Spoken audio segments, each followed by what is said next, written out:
We're going to explore 5 key habits that indicate you're operating as a high vibrational person. Being high vibrational means that your energy, thoughts, and emotions are at a higher frequency, which directly affects your reality and the experiences you attract into your life. These habits are aligned with the teachings from my lectures and are essential to creating a life filled with abundance, joy, and limitless potential. The first habit is gratitude. Starting your day with gratitude sets a positive tone for everything that follows. When you begin your day feeling thankful, you're tuning your body and mind to a frequency of abundance and positivity. This isn't just about saying thank you, it's about truly feeling grateful from deep within. Gratitude is more than just words, it's a state of being. When you genuinely feel grateful, you are recognizing and appreciating the good things in your life. This recognition shifts your energy in a positive direction. It's like turning a switch in your mind that says, I am aware of the good in my life, and I am thankful for it. This shift in energy is powerful because it influences how you feel and how you interact with the world around you. When you practice gratitude regularly, you're sending a clear signal to the universe that you see and value what you have. This signal is important because it helps attract more good things into your life. It's like telling the universe, I am ready for more blessings. The more you focus on the positive aspects of your life, the more you will notice them and the more you will attract similar positive experiences. Practicing gratitude is about feeling the emotion deeply and allowing it to resonate within you. It's not just a fleeting thought, but a deep and genuine feeling. Take a moment each day to reflect on what you are grateful for. This could be anything from the people in your life, your health, your home, or even small things like a beautiful sunny day or a delicious meal. By focusing on these positives, you create a sense of contentment and joy. Gratitude turns what you have into enough. Often we get caught up in wanting more and feeling like we don't have enough. This mindset can lead to feelings of lack and dissatisfaction, but when you practice gratitude, you realize that you already have so much to be thankful for. This realization can bring a deep sense of fulfillment and happiness. Gratitude is a powerful tool to elevate your vibration. Your vibration is the energy you emit into the world. When your vibration is high, you attract positive experiences and people into your life. By practicing gratitude, you naturally raise your vibration. You become a magnet for good things because you are focusing on the good that already exists in your life. To incorporate gratitude into your daily routine, you can start by keeping a gratitude journal. Each morning or evening, write down 3 to 5 things you are grateful for. Take a moment to really feel the gratitude as you write. This simple practice can have a profound impact on your mindset and overall well-being. The second habit is meditation. Regular meditation is incredibly beneficial because it helps you connect with the quantum field, which is the space of infinite possibilities.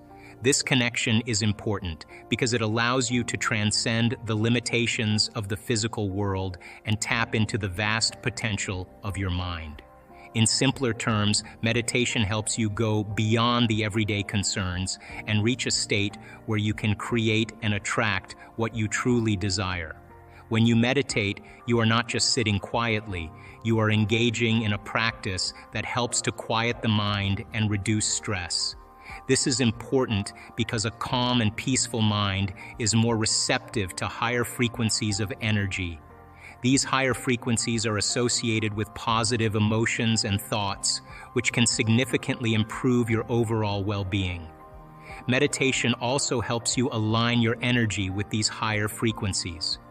When your energy is aligned in this way, you are more in tune with the universe and its abundant possibilities. This alignment makes it easier for you to manifest your desires and create a life that reflects your highest aspirations. One of the key benefits of meditation is that it allows you to connect with the deeper aspects of yourself. This connection is crucial because it helps you understand your true nature and potential. By going within and exploring your inner world, you can gain insights and clarity that can guide you in your daily life. Meditation is also a powerful tool for breaking free from the past. Often we are held back by past experiences and negative thought patterns that limit our potential. During meditation, you can observe these patterns without judgment and let them go. This process of releasing the past allows you to create a new future that is not bound by old limitations. In meditation, you focus on what you want to manifest. This focus is not about wishing for things in a superficial way. It's about deeply aligning your thoughts, emotions, and energy with your desires. When you do this consistently, you send a clear signal to the universe about what you want to create in your life. To start meditating, find a quiet and comfortable place where you won't be disturbed. Sit or lie down in a relaxed position and close your eyes. Take a few deep breaths to settle into the moment. As you breathe, notice the sensation of the air entering and leaving your body. This simple focus can help calm your mind and bring your attention to the present. As you continue to breathe deeply and rhythmically, allow your thoughts to come and go without getting attached to them. If you find your mind wandering, gently bring your focus back to your breath. Over time, this practice will help you develop greater control over your thoughts and a deeper sense of inner peace. The third habit is conscious breathing. This means paying close attention to how you breathe and making sure you do it in a deep and relaxed way. Your breath is a powerful tool that can help you manage your energy and bring your body into a state of balance and harmony. When you breathe deeply and consciously, you're sending a message to your body that you are safe and calm. This is important because it helps to reduce stress and anxiety, which are feelings that lower your vibration. Stress and anxiety can make you feel tense and overwhelmed, but by focusing on your breath, you can quickly calm yourself down and feel more at ease. To practice conscious breathing, find a quiet place where you can sit or lie down comfortably. Close your eyes and take a deep breath in through your nose, letting your belly expand as you fill your lungs with air. Hold the breath for a moment, and then slowly exhale through your mouth, letting all the air out and allowing your body to relax. Repeat this process several times, focusing on the feeling of the air moving in and out of your body. As you continue to breathe deeply and consciously, you'll notice that your mind begins to calm down as well. This is because deep breathing helps to activate the body's relaxation response, which is the opposite of the stress response. When you're in a relaxed state, your body can function more efficiently and you can think more clearly. Conscious breathing is not just about reducing stress and anxiety. It also helps to increase your awareness and presence. When you focus on your breath, you're bringing your attention to the present moment. This can help you become more attuned to what's happening around you and within you. Being present allows you to fully experience life and notice the opportunities that come your way. One of the great things about conscious breathing is that you can do it anywhere and at any time. Whether you're at home, at work, or even in a crowded place, you can always take a moment to focus on your breath and bring yourself back to a state of balance. This makes it a very practical and effective tool for managing your energy and maintaining a high vibration. In addition to its calming effects, conscious breathing also helps to oxygenate your body. When you breathe deeply, you're taking in more oxygen, which is essential for your cells and organs to function properly. This can help you feel more energized and alert. Proper oxygenation also supports your immune system, helping you stay healthy and resilient. There are many different techniques for conscious breathing, and you can experiment to find the one that works best for you. One simple technique is to count your breaths. As you inhale, count to 4, hold the breath for a count of 4, and then exhale for a count of 4. This can help you maintain a steady and rhythmic breathing pattern. Another technique is to focus on your breath's natural rhythm without trying to change it. Simply observe the sensation of the air moving in and out of your body. Notice how your chest and belly rise and fall with each breath. This can help you become more aware of your body and its natural processes. Conscious breathing can also be combined with other mindfulness practices, such as meditation or yoga. These practices often include a focus on the breath as a way to enhance concentration and deepen relaxation. By incorporating conscious breathing into your daily routine, you can enhance your overall well-being and maintain a high vibrational state. The fourth habit is mindful eating. Mindful eating means paying close attention to what you eat and how you eat it. It's about being fully present during your meals and making thoughtful choices about the food you put into your body. What you eat directly affects your energy and vibration. This means that the foods you choose can make a big difference in how you feel. Eating high vibrational foods is very important for your energy levels and overall well-being. High vibrational foods are foods that are full of life and nutrients. They include fresh fruits and vegetables, whole grains, nuts, seeds, and lean proteins. These foods can enhance your energy levels, help you feel more vibrant, and support your overall health. Fresh fruits and vegetables, for example, are packed with vitamins, minerals, and antioxidants that can help your body function at its best. When you eat mindfully, you're paying attention to the nourishment your body is receiving. You're making choices that are in alignment with your health goals. This means choosing foods that are good for you and avoiding those that are not. Processed foods, for example, often contain added sugars, unhealthy fats, and artificial ingredients that can lower your energy levels and negatively affect your health. By choosing natural, whole foods that are rich in nutrients, you're giving your body the best possible fuel. Mindful eating also involves being present while you eat.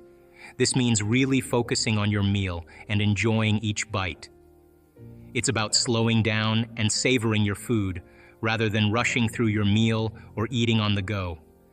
When you take the time to savor your food, you're more likely to enjoy it and feel satisfied. This can help you avoid overeating and make healthier choices. Expressing gratitude for the food that sustains you is another important part of mindful eating. Before you start your meal, take a moment to appreciate the food in front of you. Think about where it came from and the effort that went into growing, harvesting, and preparing it. This simple act of gratitude can help you feel more connected to your food and more mindful of what you're eating. Mindful eating is not just about what you eat, but also how you eat. It's about creating a positive eating experience that supports your overall well-being. When you eat mindfully, you're more likely to make healthier choices and enjoy your meals more. This can lead to better digestion, more energy, and a greater sense of satisfaction. In addition to choosing high vibrational foods, mindful eating also means paying attention to your body's hunger and fullness signals. Eat when you're hungry and stop when you're full. This can help you maintain a healthy weight and avoid overeating. Listening to your body's signals can also help you develop a more positive relationship with food. The fifth habit is positive self-talk. Positive self-talk means saying kind and encouraging words to yourself. Your thoughts and words create your reality.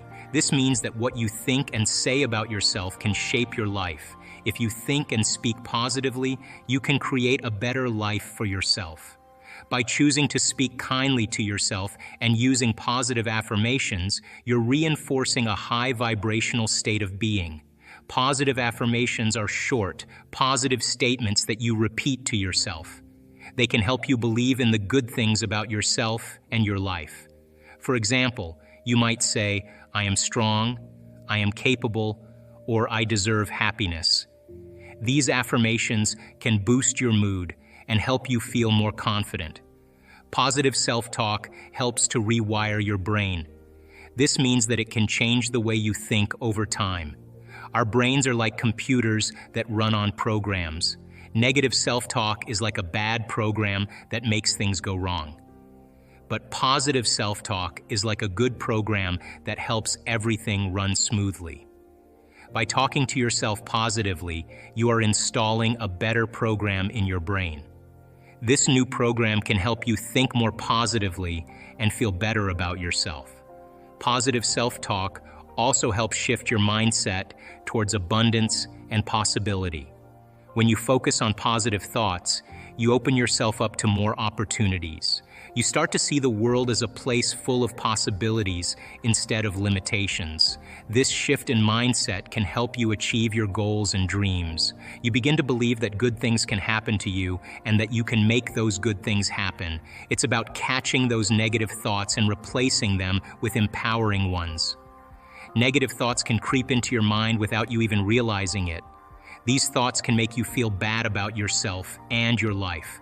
But when you practice positive self-talk, you learn to notice these negative thoughts. Once you notice them, you can replace them with positive thoughts. For example, if you catch yourself thinking, "I can't do this," you can replace it with, "I can do this." This simple change can make a big difference in how you feel and what you can achieve. When you believe in yourself and your abilities, you're more likely to take actions that align with your highest good. Believing in yourself means having confidence in your abilities. It means knowing that you can handle whatever comes your way. When you have this belief, you are more likely to take positive actions. You might go after a new job, start a new hobby, or make healthier choices. These actions can help you create a better life for yourself. This habit is crucial for maintaining a high vibration and attracting positive experiences into your life. A high vibration means that you are in a positive state of being. When you have a high vibration, you attract positive experiences and people into your life. Positive self-talk helps you keep your vibration high. It helps you stay positive even when things are tough. When you practice positive self-talk, you are sending out positive energy into the world. This positive energy comes back to you in the form of good experiences. By adopting these 5 habits, you will elevate your vibration and transform your life. It's about being conscious of your thoughts, emotions, and actions, and choosing to operate from a higher state of being. When you live in a high vibrational state, you attract more of what you desire into your life and create a reality that reflects your highest good. As we move through space, when you feel that feeling and it's visceral, no person, no thing, no experience will stand in the way between you and that vision, and you will be initiated by the universe into wealth. Once you start feeling unlimited, once you start feeling abundant, once you start feeling worthy, now you're teaching your body chemically to understand what your mind has intellectually understood. Now it begins to come to you. You become the vortex or the magnet to your destiny. You are not going anywhere to get anything. You are actually collapsing space and time, and you are drawing the experience to you. You are the vortex, because when there's a vibrational match between your energy and that potential that exists in the quantum field by tuning a radio dial, when you lock into that frequency, if you keep revisiting that energetic signature over again every single day, then you don't have to go anywhere and get it. The new job finds you, the new house actually finds you, the new relationship finds you, because you are the vortex that's drawing the experience to you. The universe only gives us what we think we're worthy of receiving, so we got to come initiated into this and understand it. If you want to create a new life, a new personal reality, you got to change your personality, which means you better start thinking about what you've been thinking about and changing it. You begin to become conscious of your unconscious actions or habits or behaviors and modify them, and then we have to begin to look at the emotions that we live by every single day that keep us connected to the past and decide, do these emotions belong in our future? So most people are trying to create a new personal reality as the same personality, and it doesn't work. You literally have to become someone else. And can you select a new possibility in the quantum field and begin to emotionally embrace that future every single day to such a degree that your body, as the unconscious mind, the objective mind, does not know the difference between the experience in your life that's creating the emotion and the emotion that you're fabricating by thought alone, to the degree that you begin to signal new genes and new ways to change your body to look like the experience has already happened. Now, the latest research in epigenetics says it's absolutely possible. Now, think about this. Every day, installing the circuitry, every day conditioning the body into the emotion of the future, that your body begins to change to look like it's already happened. Now, this is where it gets fun, because now you no longer have to go anywhere to get it. If you think that your thoughts have something to do with your future, just from a theoretical standpoint, that your thoughts create your destiny, and you think 60 to 70,000 thoughts in one day, and 90% of those thoughts are the same thoughts as the day before, well, then your life isn't going to change very much as long as you're thinking the same way. If you're not being defined by a vision of the future, then you're left with the memories of the past. Is it possible then that the way you think and the way you feel can begin to produce effects in your outer world? Now, that isn't something that you swallow in one bite. It's a process of gaining knowledge. It's a process of practice. It's a process of experience. Once you start seeing those synchronicities, those coincidences, those opportunities that start to fall into place, because you're experiencing change in your outer world, if you're doing the work, you're going to start paying attention to what you're doing inside of you that's producing the effect outside of you. Once you correlate the changes of what you're doing inside of you with the effect you produce outside of you, you're going to pay attention to what you did, and you're going to do it again, and all of a sudden you're going to start believing more that you're the creator of your life and less of the victim of your life. Those same thoughts lead to the same choices. The same choices lead to the same behaviors. The same behaviors create the exact same experiences, and we anticipate the same feelings or emotions from those experiences. And those emotions are the payoff that drive our very same thoughts. So our biology, our neurocircuitry, our neurochemistry, our hormones, and even our gene expression will be equal to how we think, how we act, and how we feel. And how we think, how we act, and how we feel is called our personality, and our personality creates our personal reality. That's it. I want people to begin to understand that thoughts are very powerful, feelings drive our thoughts, and that they can begin to create a better life for themselves once they understand some of these principles. We live in a world where often when people think about visioning the future, they vision stuff. So you have a vision of the car you want, or you have a vision of an amount of money you want, or you have a vision of a home you want, and you see this with people with their vision boards. What's your take on that? And is that the right type of visioning? And what is the right type of visioning? Well, we do so many different variations because I think people integrate information differently. And all of those cars and homes and whatever that is, there are symbols of what it looks like when a person actually arrives at this concept called abundance, right? So if those things help them to associate with something that creates a feeling of abundance and they're building their vision board to help them to get clear on their intent, then that's fine, because they're associating objects or things or material things that they'll say, that's when I know that I'm abundant. That's fine. Other people will say, look, abundance just means that I have more than I need, and I'm happy with that. And for them, there's a feeling that is associated with that. And when they begin to dream about their future, they may see themselves in a scene or see themselves a certain way. I don't care what it takes for the person to get there, because once they have their abundance, and this happens quite a bit in our work, when you finally have everything you want, there's only one thing you're going to ask yourself: how am I going to contribute to the world? How am I going to make a difference? So we use different tools to help people to get to that point. But if the person's doing the vision board and they're saying, when I get my new car, I get my new house, I get my new relationship, then I'm going to feel so great. Well, then they're back to the program, waiting for it to happen, for them to feel the emotion. They're believing their outer world has to change in order for them to feel better. There's no effect of drawing the experience to you that way. So the person has to use those tools to get them into the emotional state for them to feel like it's already happened. Now think about this. If you get up from a creative process and you feel grateful, you feel a love for life, you feel a joy for existence, you feel a passion for the moment, you will not be looking for your future because you'll feel like it's already happened.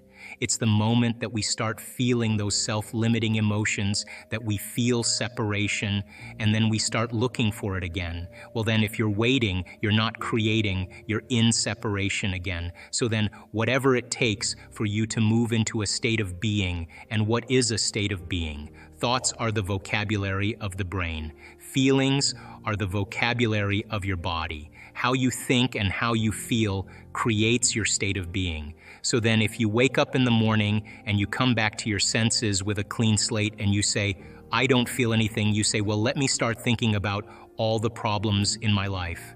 Well, all those problems are connected to different people or different objects or things at different times and places.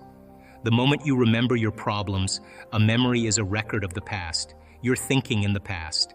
Every one of those problems has an emotion associated with them.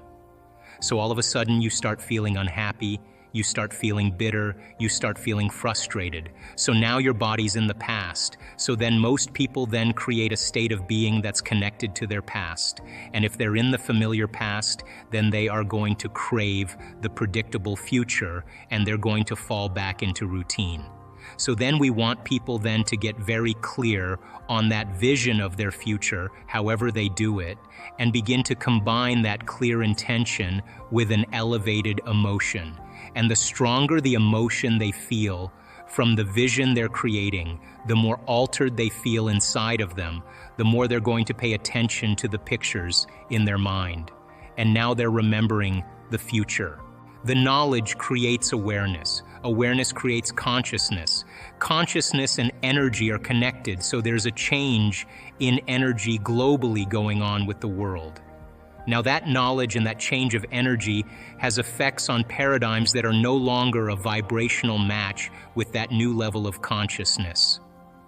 This is the time we've been waiting for. This is where it's happening in the Milky Way. This is happening here because there's a true coming of a new consciousness. It's not one person that's coming. It's a collective consciousness that's emerging. If you look around the world right now, whether you're looking at the economic model or the political model or even certain aspects of the religious model, the environment, the medical model, there's several different parts of our culture that's beginning to collapse. If you study human nature, historically, we always wait for crisis or trauma or disease or diagnosis, both as an individual and as a culture, before we decide to change. If you look at this and you study it in history, it's a sign that something new has to be born. Because the old model of reality begins to change, something else has to replace it.